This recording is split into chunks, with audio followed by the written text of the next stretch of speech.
Welcome to Magic Buddy Toons, where stories shine like sunny balloons. From baby giggles to grandpa's grin. Animals and people, let's dive in. Learn and laugh and tales come true.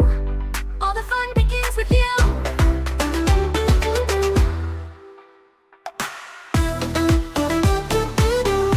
Far, far away, in a land where pancake trees grew and clouds rained jelly beans, there lived a very silly king named King Pickle. Yes, Pickle. He wore a crown made of toast and ruled the tiny kingdom of Bathtubia. But here's the thing, King Pickle didn't sit on a throne. Nope. He ruled from his royal bathtub, a golden tub with squeaky wheels and a rubber duck that wore a cape.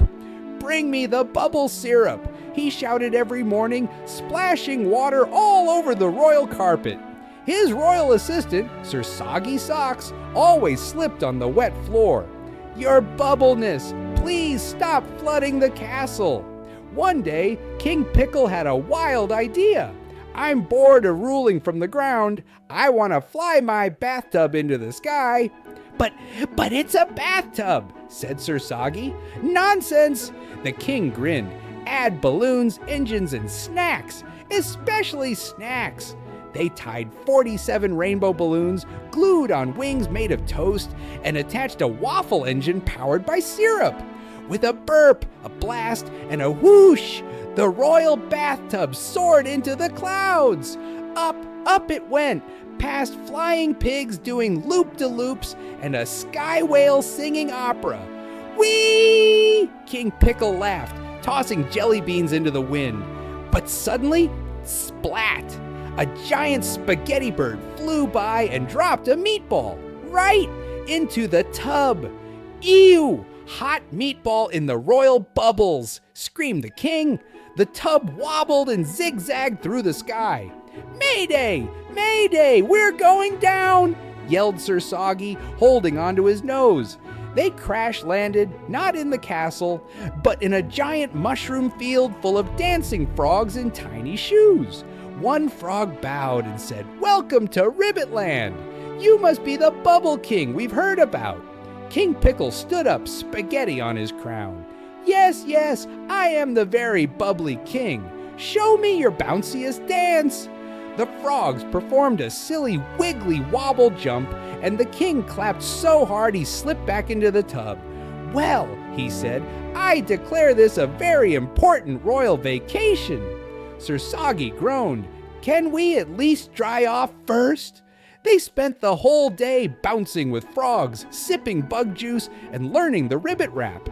As the moon rose, the frogs helped them build a rocket-powered bubble ramp, and the bathtub flew back home, still sticky with syrup and meatballs.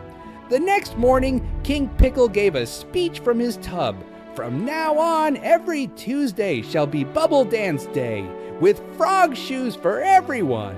And the whole kingdom cheered, slipping, sliding, and giggling across the soap-covered palace.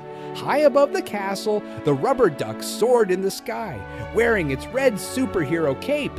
It did a loop-de-loop and squeaked proudly. A giant bubble floated by, and inside it, a frog waved cheerfully. "Ribbit-tastic day," he called. Back in the kitchen, Sir Soggy pointed at a fridge drawing. "Look, the blueprint was stuck here the whole time." They all laughed. That night, King Pickle dreamed of dancing frogs and moonlit mushroom fields. He wiggled in his sleep, still holding his rubber duck. The next morning, Sir Soggy mopped the castle floors, surrounded by bubbles. "One day without foam," he muttered, "just one day." A grand parade filled the kingdom.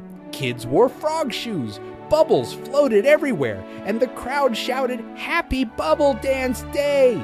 A giant jelly bean balloon floated overhead, and children pointed excitedly. "Look, it's the Bubble King!" they cheered. King Pickle twirled in his flying tub, sparkles and soap swirling around. "Now that's how royalty rolls!" he laughed. Everyone joined in for a final silly dance. Frogs, ducks, guards, and even the chef. It was bubbly chaos and pure joy.